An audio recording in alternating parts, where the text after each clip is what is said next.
अस्सलाम वालेकुम नाज़रीन। दुनिया में कोई भी बड़ा वाक़या होता है, कोई हमला, कोई बड़ी चीज़, कोई तब्दीली आती है, तो एक इसराइली यहूदी रिब्बी हैं जिनका नाम है मतीती याहू, जो कि बाइबल और तौरात के कोड्स निकालते हैं और उनको मौजूदा सूरत हाल से जोड़ने की कोशिश करते हैं और फिर साथ बताते हैं कि इस वाक़या के बारे में हमारी तौरात में ये लिखा है, ये होगा और ये नहीं होगा, वग़ैरह वग़ैरह।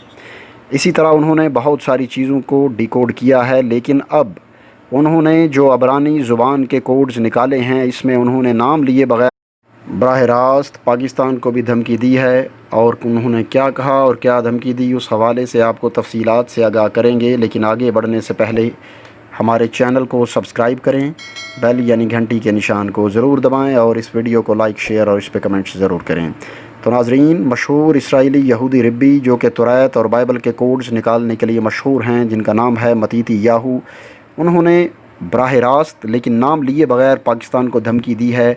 उन्होंने लबनान पर होने वाले हमले को किस तरह जस्टिफाई किया, फिर आपको तफसील से ये बताएंगे कि जिस तरह आपकी फ़ौज सरहद पर आपकी हिफाजत करती है और खुफिया एजेंसियाँ हिफाजत करती हैं, उसी तरह बहुत सारे मामलात में एक दुनिया हैर और शर की है जो आम इंसान को नज़र नहीं आती। लेकिन बहुत सारे अल्लाह वाले हैं जिनकी ड्यूटियाँ आपकी इंटेलिजेंस एजेंसीज़ ने लगाई हुई हैं। सरहदों पर और एटमी प्रोग्राम पर भी वो ड्यूटीज़ लगी हुई हैं कि वो इंडिया से और इसराइल से, यानी शर की दुनिया से पाकिस्तान पर जो हमले होना चाहते हैं उनको किस तरह से रुकवाते हैं, इस पर भी आपको बताएंगे। लेकिन पहले बताते हैं कि उस यहूदी रिब्बी के डिकोड किए गए तौरात के कोड्स हैं, इस पर उन्होंने क्या बात की और इस पर बराह रास्त डायरेक्टली पाकिस्तान को धमकी भी दी गई है। इसराइल का एक अखबार है जिसका नाम है हेरल्ड।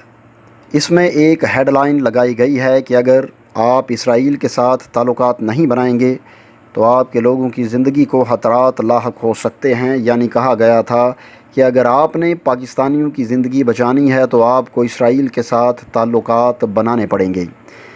तफसील में एक तो उन्होंने ये धमकी दे दी, ये असल में धोखा देते हैं और दो तरफ़ा बात करते हैं। फिर साथ कहा गया कि पाकिस्तान की सूरत हाल ये है कि एग्रीकल्चर तबाह हो चुका है, उसकी टेक्नोलॉजी इसराइल से ले लें। यानी पहले पूरी तरह धमकी दी, फिर कुछ वजाहत की कि टेक्नोलॉजी के हवाले से और पैगाम दे दिया कि अगर आपने ये काम ना किया तो आपका हाल भी लबनान की तरह का हो सकता है। इसमें अब ये अपने मसीहा के बारे में क्या कहते हैं ये सुनते जाएं। उन्होंने एक कोड अबरानी ज़ुबान का निकाला है जो कि पनिशमेंट यानी सज़ा का कोड कहलाता है और ये अबरानी ज़ुबान में है। लेकिन उसके साथ एक कोड है जिसमें लिखा हुआ है pillar of fire and cloud, यानी आग और बादल का पिलर, और उसके नीचे एक साल लिखा हुआ है जो कि साल है 5780 और ये अबरानी साल है, मतलब यहूदियों का साल, जिसके मुताबिक बनता है 2020। फिर वो बताते हैं कि इस साल में फायर होगी और क्लाउड होगा, यानी आग होगी, और क्लाउड आसमान से, यानी हमला बहुत ज़्यादा होगा, आसमान तक बात जाएगी। जिस तरह लबनान में हमला हुआ तो उस धमाके से जो उसके फ्यूम्स थे और उसका मलबा आसमान तक काफ़ी ऊपर तक गया था। फिर उन्होंने कोड्स मिलाए हैं कि पनिशमेंट है यानी सज़ा है, और फिर उन्होंने लबनान और हिज़्बुल्लाह इन सब को आपस में मिला दिया है। लेकिन सबसे ज़्यादा दिलचस्प बात यह है कि उन्होंने जो वाक़यात बताए हैं कि ये होंगे, उन्होंने कहा है इन सब का मतलब निकलता है कि जो भी मादी या रूहानी तौर पर इसराइल को नुकसान पहुँचाने की कोशिश करेगा वो मलिया मेट हो जाएगा।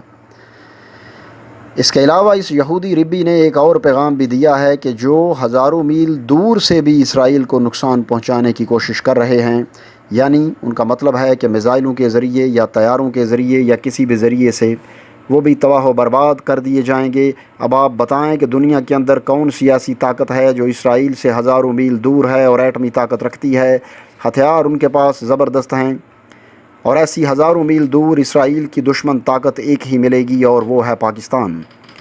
ये अब आप समझ लें कि ये खेल क्या खेल रहे हैं। असल में उन्होंने पैगाम क्या दिया है। देखें, बहुत सारी ऐसी चीज़ें होती हैं जो आम लोगों तक नहीं आती। अब ये लोग चाहें तो ये सब चीज़ें CNN और BBC तक लेकर आ सकते हैं। इससे पहले एक ऐसी वीडियो भी सामने आ चुकी है जिसमें ट्रंप ने इसराइली रिब्बी को पैगाम भेजा था कि बताओ मसीहा कब आ रहा है।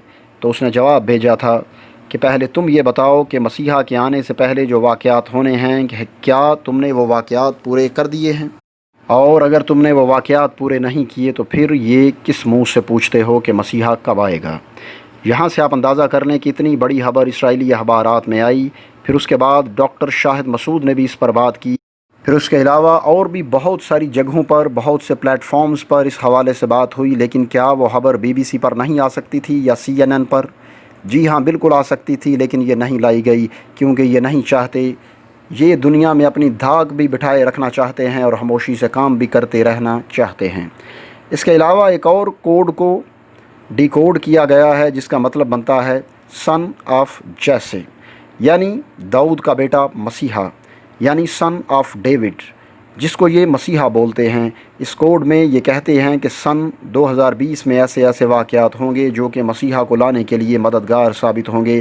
تو آپ کو اس حدیث کا پتہ ہے جس میں آپ کو پتہ چلتا ہے کہ دجال کو زنجیروں میں جکڑا ہوا ہے اور اس سے کئی لوگوں کا مکالمہ بھی ہوا، اس کا مطلب ہے کہ دجال زندہ ہے۔ اب یہ اسرائیلی یہودی کہتے ہیں کہ ہماری اپنے مسیحا سے بات چیت ہوتی رہتی ہے، یعنی ہم اس سے گائیڈ لائن لیتے رہتے ہیں، لیکن مسیحا کہتا ہے کہ وہ تب آئے گا جب بہت سارے واقعات ہو جائیں گے۔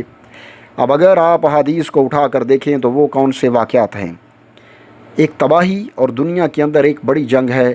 آپ غور کرتے جائیں، آپ کو پوری دنیا کے اندر جنگ کی تیاریاں ہوتی نظر آئیں گی، چاہے چائنا کی ہو، پاکستان، انڈیا، امریکہ، ایران، نارتھ کوریا یا کسی بھی ملک کی ہوں، آپ کو سارے حالات جنگوں کی طرف جاتے نظر آئیں گے۔ یہی وہ کہتے ہیں جو ان کا مسیحا ہے، جو کہ ہمارے لیے دجال ہے، زنجیروں میں جکڑا رہتا ہے، اسے دنیا میں آنے کی اجازت تب ملے گی اور زنجیریں تب ٹوٹیں گی جب یہ واقعات ہوں گے، اور وہ واقعات اچھے نہیں ہیں بلکہ جنگیں اور تباہی ہیں۔ مڈل ایسٹ میں تباہی، عربوں کی تباہی اور بڑی ہونہار جنگیں، اور ہر طرف تباہی ہی تباہی ہوگی۔ وہ جنگیں جب ہوں گی تب ان کا مسیحا یعنی دجال آئے گا۔ اس وقت جو آپ کو دنیا میں ٹیکنالوجی نظر آتی ہے یہ اصل میں دجال کا ہتھیار ہے، یہ اس کا سسٹم ہے۔ جب ان کا یہ سسٹم پورا ریڈی ہو جائے گا تو پھر دجال کا ظہور ہوگا۔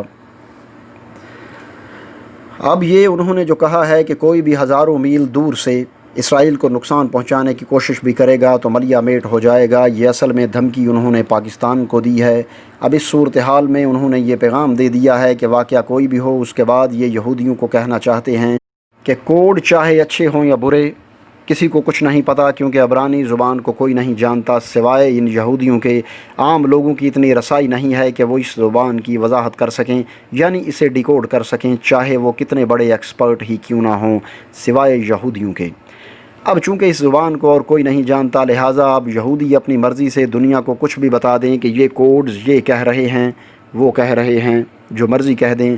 اصل میں جسٹیفائی کرنا ہوتا ہے جو حملے اور واقعات ہوئے، اور یہ ایک طرف پیش قدمی ہے تاکہ پوری دنیا کے یہودیوں کو اس طرف لایا جا سکے کہ یہ اپنی سرزمین کی طرف آئیں، اور جس دن تمام یہودی اسرائیل آ جائیں گے اس دن دنیا میں ان کے مسیحا یعنی دجال کی آمد ہو جائے گی، اور اس کے بعد بڑی جنگوں کا دور شروع ہو جائے گا۔ اسرائیل پہلے کبھی ایسا نہیں کرتا تھا، لیکن اب وہ براہ راست دھمکیاں دیتا ہے مسلمانوں پر حملے کے ساتھ ساتھ پاکستان کو بھی، اور کہتا ہے کہ ہمیں نقصان پہنچانے کی ہزاروں میل دور سے بھی کوشش کی تو ملیا میٹ کر دیں گے۔